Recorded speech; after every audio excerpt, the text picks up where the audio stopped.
Nuevamente, la fisiopatología de la hipertensión arterial. La hipertensión arterial es una enfermedad crónica que acarrea a todo el mundo.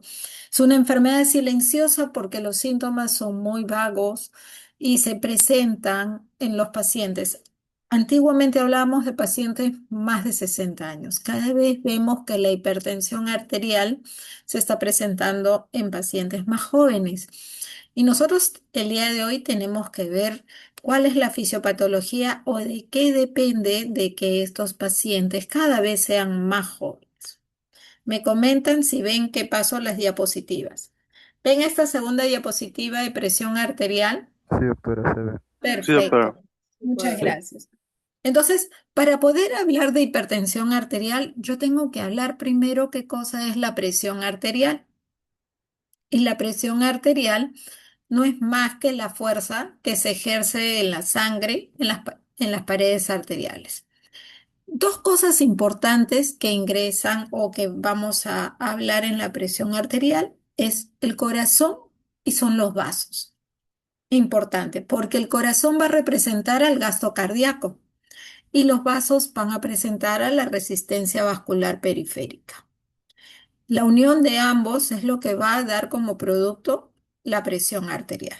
Pero eso es lo normal, eso es lo que ocurre. La tensión o presión arterial, como es conocida, es lo que ocurre en estos momentos que nosotros tenemos porque manejamos un gasto cardíaco constante y los vasos van distribuyendo esta sangre que bombea el corazón. Y definitivamente en los vasos vamos a ver la resistencia vascular.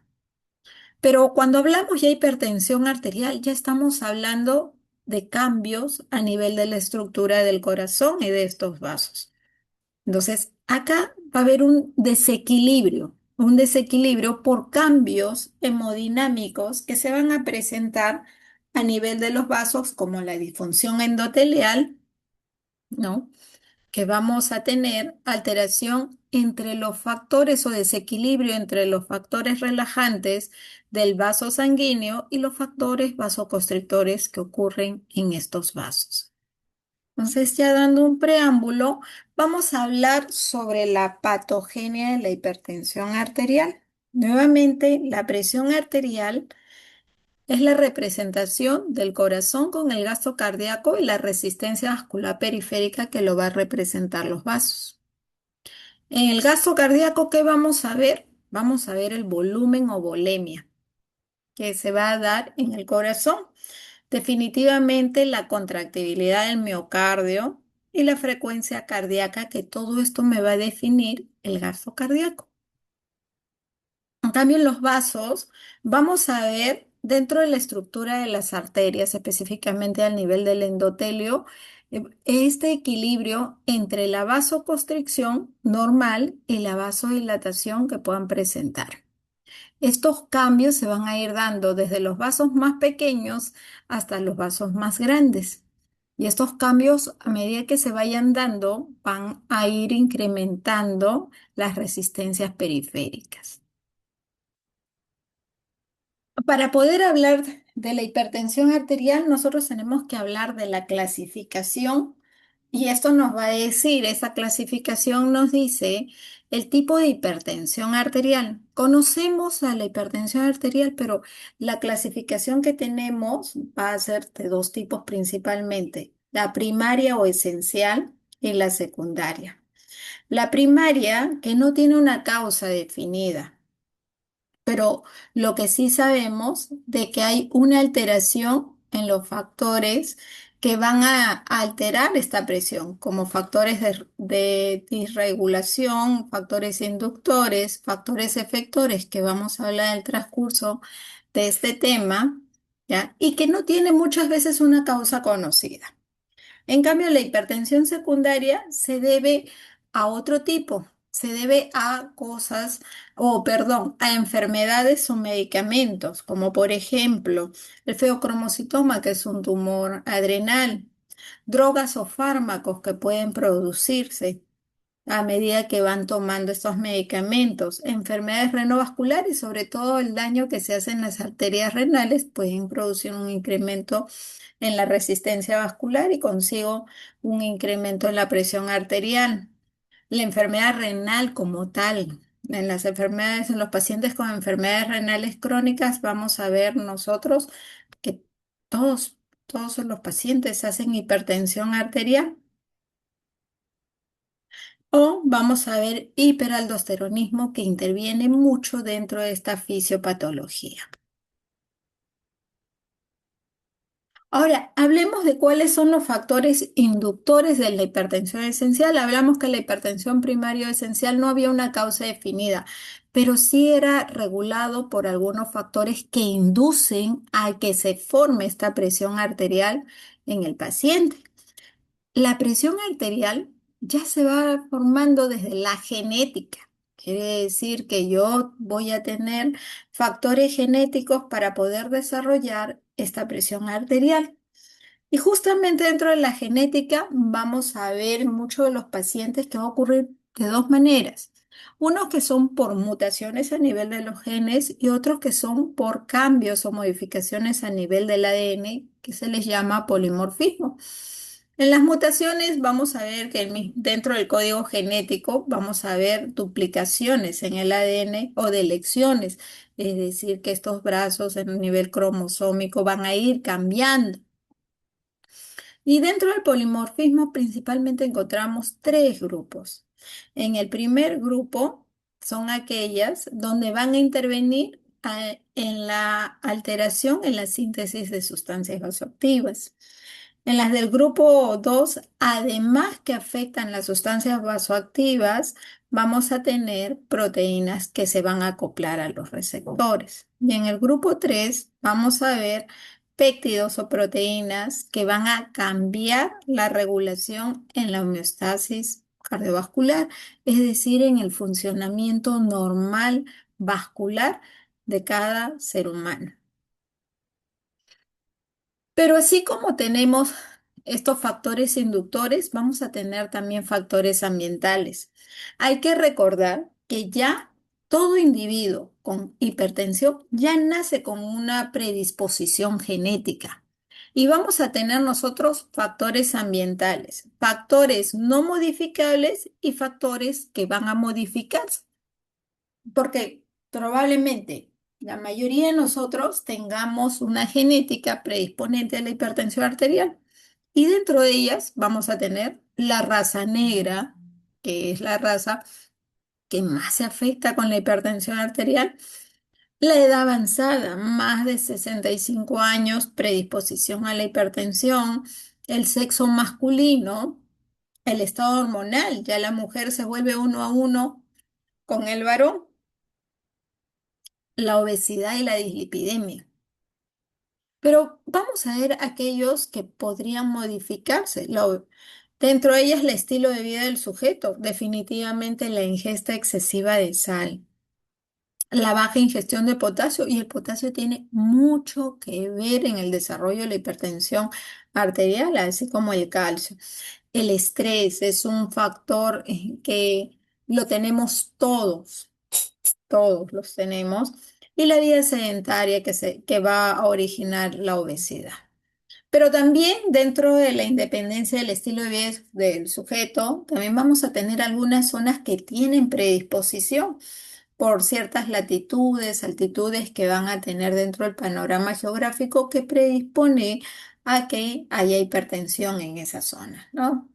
Y el nivel sociocultural que es importante, ¿no? La ingesta, sobre todo mucho consumo de sal o las comidas saladas.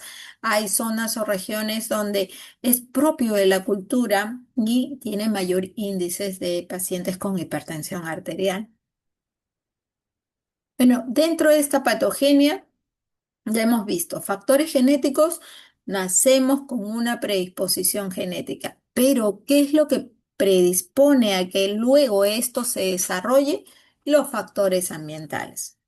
Y dentro de ellos, estos factores ambientales van a ser modificaciones a nivel tanto del corazón como el gasto cardíaco y también a nivel de los vasos como en la resistencia vascular. ¿Qué va a ocasionar en el corazón? Un aumento en el gasto cardíaco. Mientras más sal como, mientras más alcohol bebo, mientras menos consumo de potasio, va haciendo ya estos cambios, estos factores ambientales o estos factores que son modificables y los progresos van ocasionando tanto cambios en el corazón como aumento del gasto cardíaco y en los vasos como la elevación en las resistencias periféricas. Todo esto conlleva un aumento en la presión arterial. Un paciente que tenía normalmente 90, 60, porque mientras más jóvenes sea la presión arterial, tiende a ser más baja, pero a medida que vayan envejeciendo, van a haber cambios a nivel de los vasos. Hay mayor calcificación, mayor rigidez a nivel de las arterias, es propio del envejecimiento. Pero cuando ocurren o alteramos o aceleramos eso, definitivamente que tenemos un aumento en la presión arterial. Y eso hace que tengamos un aumento en la presión arterial de manera sostenida. Llegamos a la hipertensión. Esta, en ese gráfico, es la historia natural de la hipertensión. Nuevamente, ya tenemos una carga genética. Papá, mamá con hipertensión, tengo esta disposición a tener esa genética de hipertensión. Ya vemos los cambios hemodinámicos. Miren, desde los 0 años, desde que ya nacemos, ya tenemos una predisposición. Pero ¿qué vamos viendo? Cada vez vemos más pequeños con comidas, con aumentos de sal. Estamos dando bebidas bicarbonatadas, gaseosas. Estamos dando una mala alimentación predisponente en sodio. Muchos de los productos ya tienen dentro de los envases ya esas etiquetas donde son altas en sodio, son altas en grasa, son altas en azúcar. Y eso es lo que le estamos dando al pequeño. Dentro de los 20 y 40 años ya empezamos a ver esa hipertensión temprana donde ya no vemos 90, 60, vemos presiones ya en 130. Ya vamos valorando, ¿no? Y preguntamos muchas veces el estilo de vida, la obesidad, vamos valorando y vamos viendo el sedentarismo, mayor estrés, ¿no? Y ya entre los 30 y 50 años ya tenemos una presión alta sostenida. Pero ¿qué lleva esa presión alta? A complicaciones. A veces solo piensa el paciente de que tiene la presión elevada. Ah, doctora, tengo 130, perdón, 140/90. Ya estamos hablando de hipertensión, pero no sabe el paciente las complicaciones que esto lleva. Y hay que explicarles muchas veces cómo es que me haga hipertensión maligna, presiones muy elevadas, 220, 210 sobre 110. Son presiones elevadas sostenidas que va a tener el paciente y que son de difícil manejo. Cardíacas, porque hacen una remodelación al corazón, hipertrofia ventricular izquierda, insuficiencias cardíacas crónicas, infartos agudos de miocardio. A nivel de los grandes vasos, ateroesclerosis, presencias de aneurismas. A nivel del cerebro, isquemias, porque es más fácil para que las placas vayan hacia el cerebro en las arterias y ocasionen isquemias, trombosis, hemorragias cerebrales. Y a nivel renal hace cambios a nivel tanto de la arteria renal como del riñón, nefroesclerosis, insuficiencias renales crónicas. Y todo eso va ocurriendo desde que nacemos. ¿Podemos cortar eso? Sí, sabiendo esta patogenia. Se modifican. Todas las causas modificables tenemos que quitarlas o mejorarlas para evitar la hipertensión arterial. Entonces, dentro de la etiología que nosotros vamos a hablar, definitivamente tenemos que tener un fenotipo. Un fenotipo es la clasificación que se le da al paciente para poder ver el manejo de esta presión arterial. Por ejemplo, no es lo mismo ver un paciente que sea obeso con hipertensión a un paciente no obeso que es con daño renal crónico o hipertenso. Ambos son hipertensos, pero ambos tienen fenotipos diferentes. Uno es obeso y el otro ha tenido daño renal. Son fenotipos, los fenotipos son características que tienen sí esta enfermedad, pero son diferentes. Por eso es que se personaliza y esto es importante porque ustedes llevan fármaco. Esto hace la personalización en la terapia hipertensiva para el paciente. Entonces, como vemos acá a la izquierda, vamos a ver fenotipos intermedios. ¿Quiénes son los que están dentro de este proceso? Porque si bien es cierto, los dos factores más importantes son el gasto cardíaco y la resistencia vascular, pero también intervienen muchos, muchos procesos dentro de ellos. Y dentro de ellos tenemos el sistema nervioso autónomo, simpático, las hormonas, la excreción del sodio, la contractilidad cardíaca, la función del riñón, el sistema cardiovascular. Todos ellos intervienen en esta formación de la hipertensión y es importante que podamos nosotros poderlas modificar o poderlas mejorar, ¿no?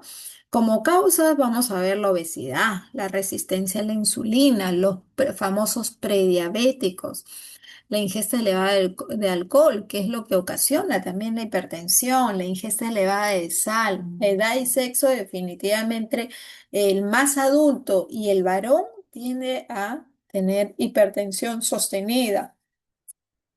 El sedentarismo, el poco ejercicio, el estrés constante, la ingesta baja de potasio y la ingesta baja de calcio.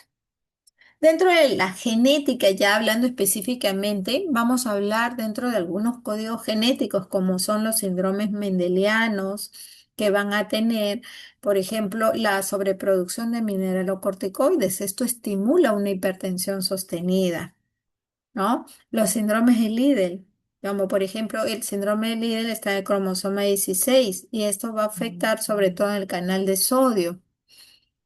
Luego están los cromosomas 17 y el cromosoma del varón. La mujer también tiene esa disposición, pero sí, después que tuvo la menopausia, se vuelve uno a uno con el varón, pero el varón es el predisponente para la hipertensión arterial. Definitivamente los genes que alteran el sistema renina-angiotensina, aldosterona y la calicreína, que es una enzima que va a permitir la disminución de algunas sustancias como la bradicimina. Entonces, dentro de la genética ya tenemos pacientes con predisposición para la hipertensión. Hablando ya de manera más específica, nosotros vamos a conversar sobre la obesidad y la resistencia a la insulina. Pero para que ocurra la obesidad, definitivamente vamos a tener muchos factores, ¿no? El sedentarismo, la obesidad, es lo que vemos constantemente. Es un paciente que no solamente tiene un aumento de peso, sino que consigo lleva procesos crónicos inflamatorios que modifican mucho de sus órganos y dentro de ellas vamos a ver tanto el corazón como los vasos. Pero ¿qué ocurre en la obesidad relacionado con la hipertensión? En la obesidad vamos a tener un aumento del tejido adiposo. Va a ocurrir un proceso inflamatorio constante.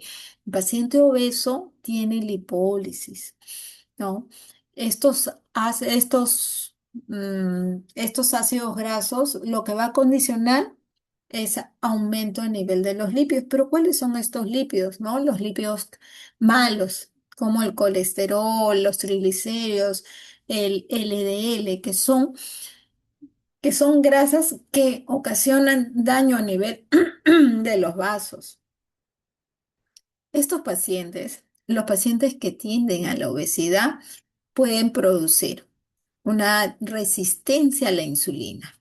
Esta resistencia a la insulina es el llamado prediabético, que puede ocasionar, es una zona intermedia, donde si yo modifico mi estilo de vida, controlo los carbohidratos que consumo porque son los que se convierten en azúcares, hago ejercicios, mejoro todo ello, puedo llevar mi mejoría a un estado normal.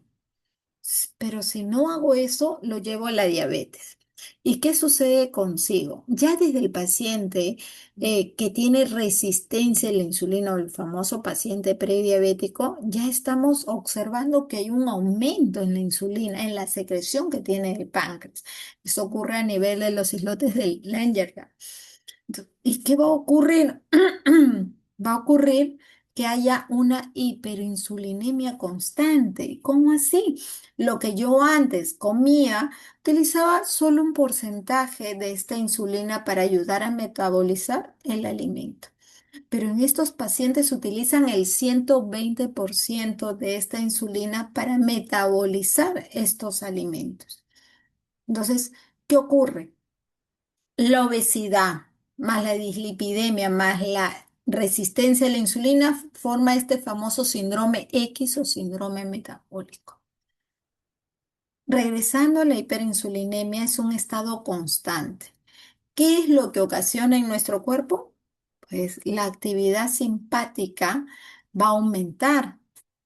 Esto va a condicionar a que yo haga constantemente una retención de sodio. Produce cambios o remodelaciones a nivel del corazón, sobre todo a nivel del ventrículo.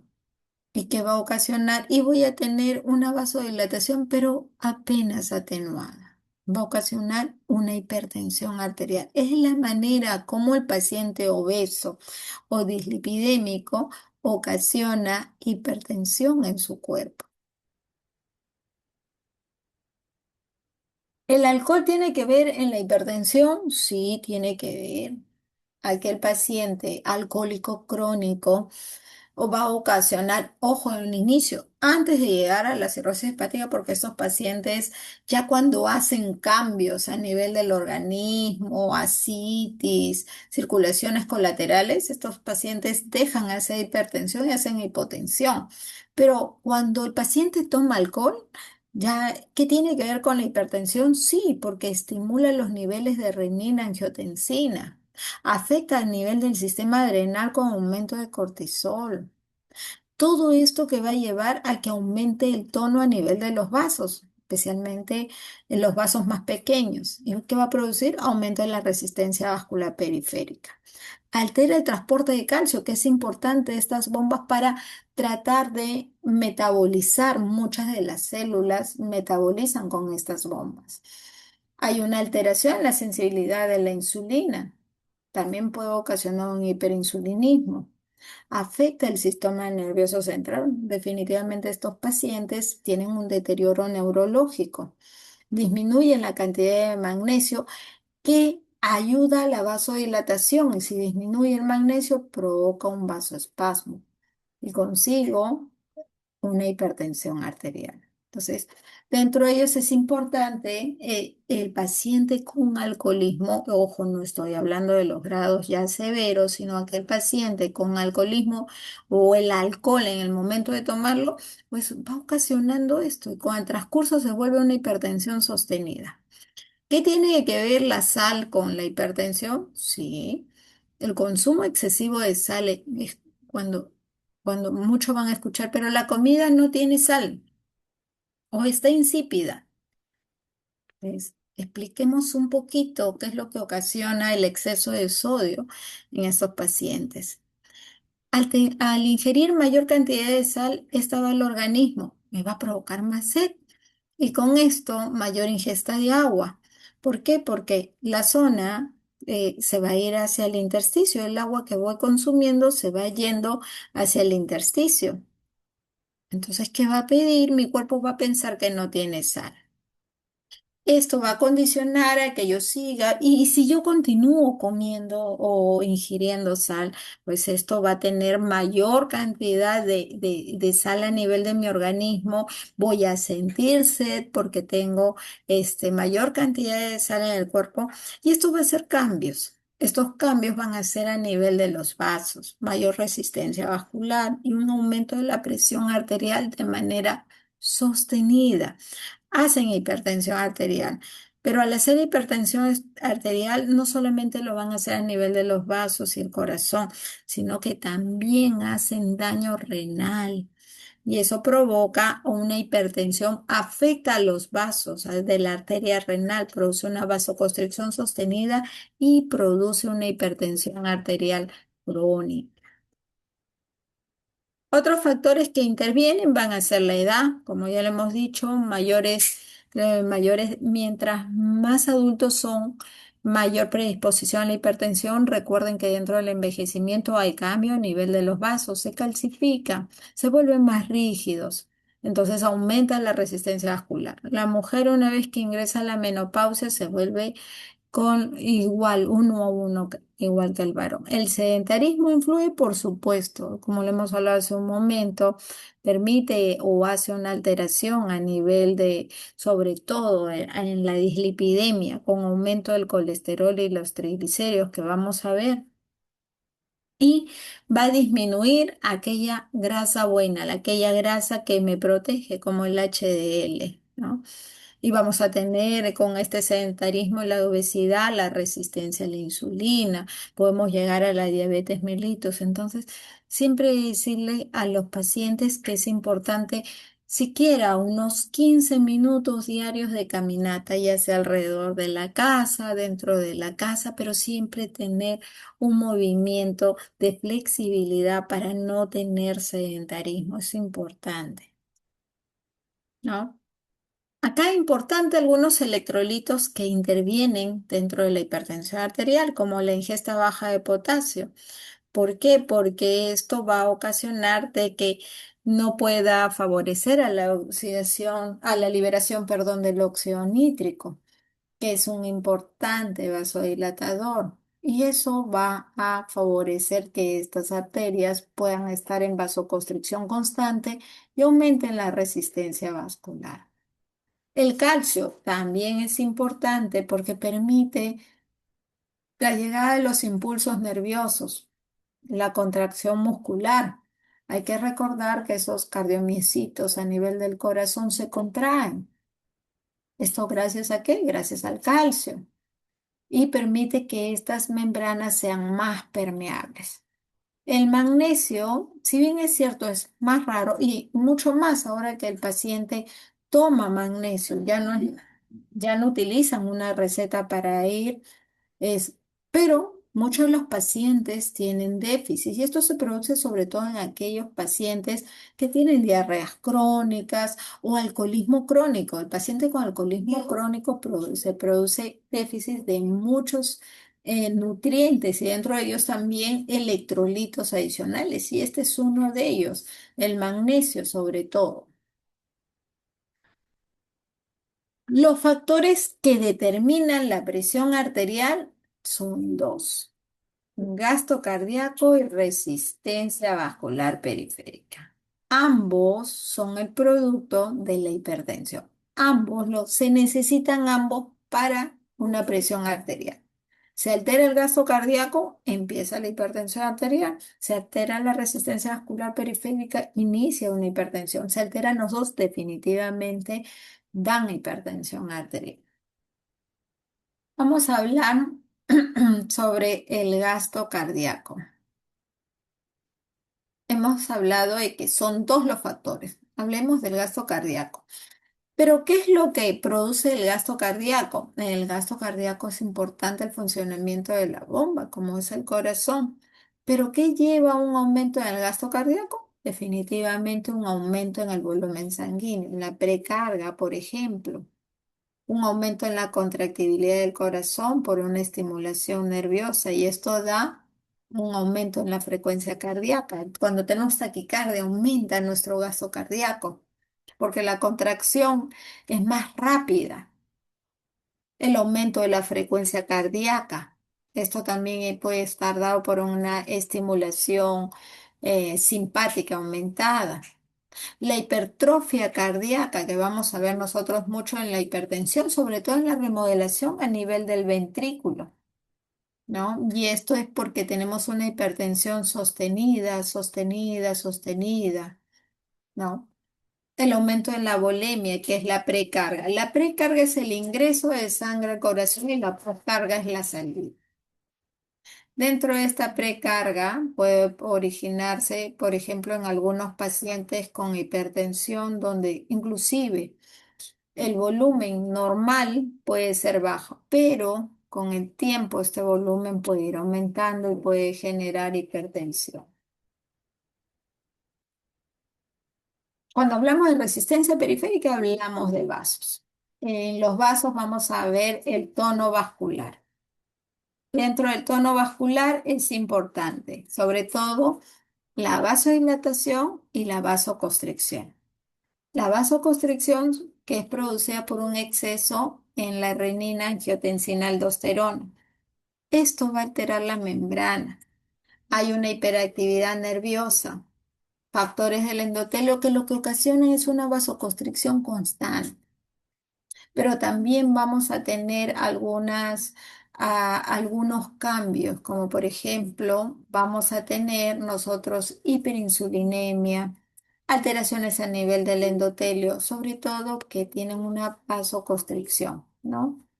Ahora, el aumento en la resistencia periférica, es decir, los cambios a nivel de los vasos ocurren desde los más pequeñitos. Hablamos desde las venas más pequeñas, menos de 1 milímetro de diámetro. Ya cuando se origina esta hipertensión vascular es desde las venas más pequeñas, los vasos más pequeños, hasta los vasos más grandes. ¿Quiénes me regulan la presión arterial? Dos. Son dos los factores, resistencia vascular y gasto cardíaco. Pero ¿quién me aumenta la resistencia vascular? Es decir, ¿quién me aumenta ese tono a nivel de los vasos? Pues la angiotensina, principalmente angiotensina 2 a la cabeza, la norepinefrina, la vasopresina, el tromboxano, los neuropéptidos. ¿Quién me disminuye la resistencia en los vasos? La bradicinin. ¿Por qué? Porque son dilatadores, el óxido nítrico, el péptido atrial natriurético, las prostaglandinas, las prostaciclinas. Eso es a nivel de los vasos. En cambio, en el gasto cardíaco, ¿quién me aumenta el gasto cardíaco? La aldosterona. Definitivamente la aldosterona retiene sal y retiene agua, igual que los mineralocorticoides. La vasopresina. El volumen intravascular es mayor volumen que va a pasar a nivel del organismo. El aumento de la actividad del sistema nervioso simpático. ¿Quién me disminuye? Pues todo lo que me hace perder volumen. Hemorragias, pérdida de agua, sal, disminución del volumen intravascular. Ahora, los reguladores en la presión arterial principalmente son cuatro. ¿Quiénes me regulan? Ya he dicho que los dos factores son gasto cardíaco y resistencia vascular, pero los reguladores en estos dos vienen a ser cuatro.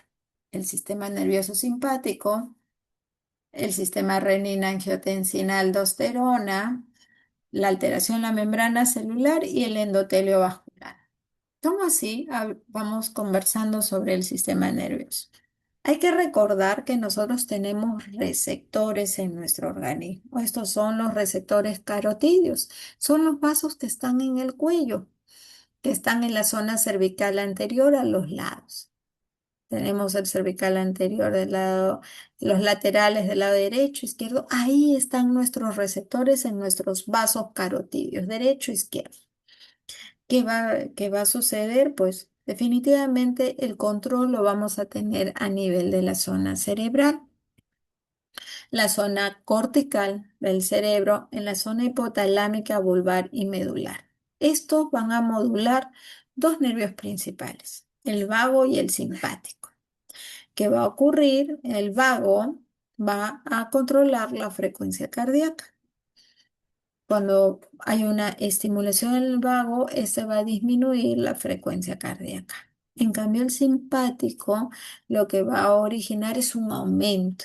Es un aumento a nivel del volumen, es decir, mayor ingreso hacia el corazón.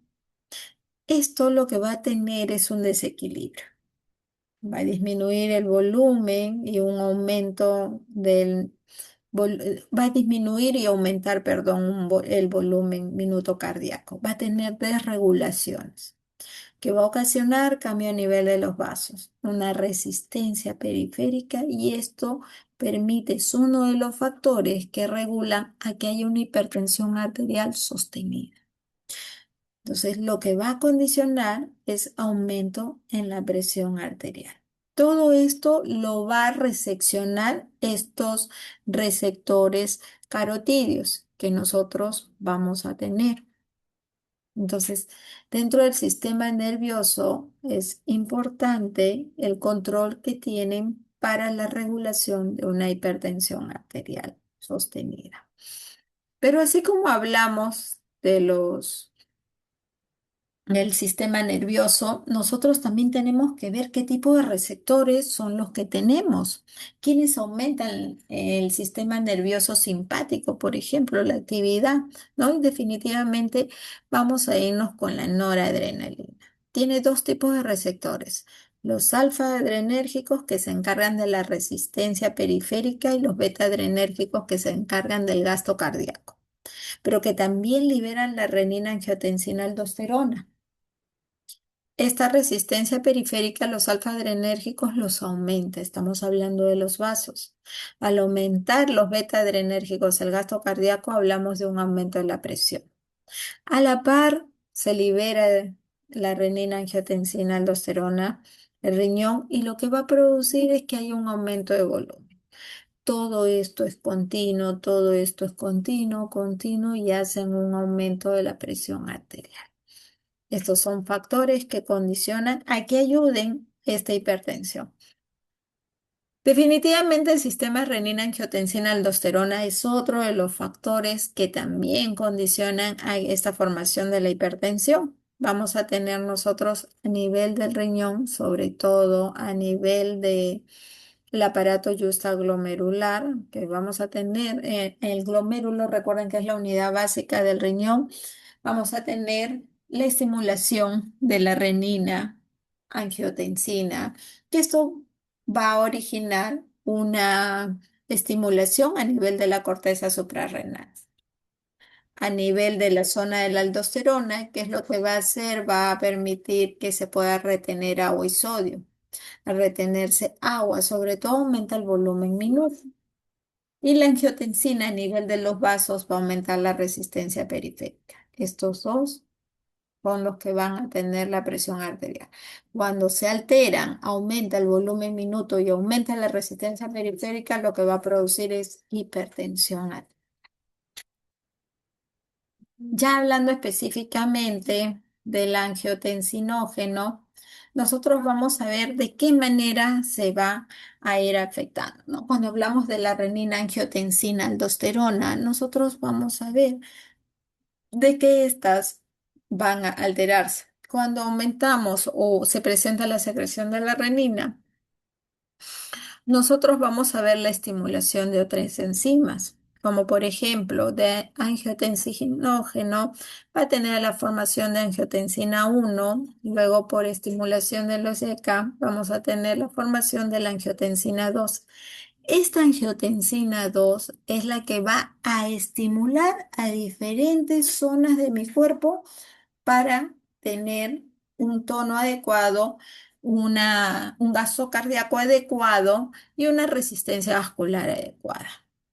Por ejemplo, a nivel de la suprarrenal va a permitir que la aldosterona tenga reabsorción adecuada de sodio y agua. En el riñón, de la misma manera, pueda tener esa secreción que regula el sodio junto con el intestino que puede regular el agua. También a nivel del sistema nervioso central. Si yo estimulo mayor cantidad de aldosterona donde hay retención de sodio, voy a tener sed. Y esto va a condicionar a que también con el aumento de ingesta de sal voy a tener también ganas de tomar agua. Estimula la vasopresina. En el sistema nervioso periférico hay una descarga simpática. Esto condiciona el aumento de las resistencias periféricas. A nivel del músculo liso hay una vasoconstricción y a nivel del corazón un aumento en la contractibilidad. Eso hace que aumente el gasto cardíaco.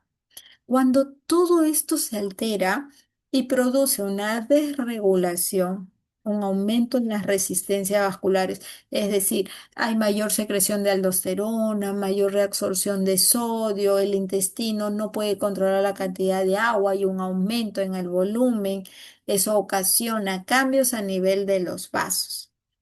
Y cuando hay cambios a nivel del corazón, aumenta la contractibilidad y aumenta el gasto cardíaco. Cambios a nivel del gasto cardíaco, un aumento en el gasto cardíaco. Todo esto condiciona a que haya un aumento a nivel de la presión. Esto es una hipertensión arterial sostenida. Ya hablando de las alteraciones a nivel de la membrana celular, vamos a ver un transporte iónico. El transporte principal, vamos a ver el sodio. El sodio es el electrolito principal que interviene para la formación de la hipertensión. Pero ¿cómo afecta a nivel de las células, sobre todo a nivel de las membranas? Estas van a originar, perdón, listo, ahora sí, ya admití. Van a originar cambios a nivel del sodio intracelular.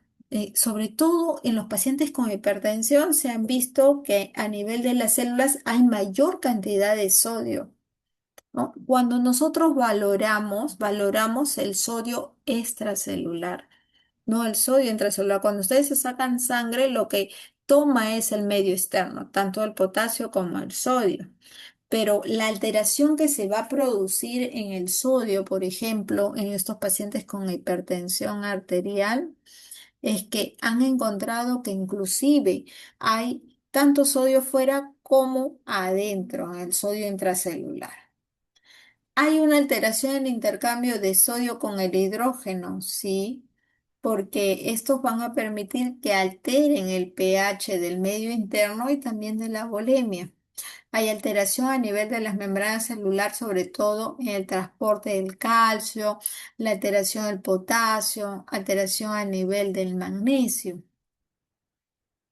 Ya hablando un punto importante, así como hemos hablado del gasto cardíaco, hemos hablado del sistema nervioso simpático, es importante el endotelio vascular.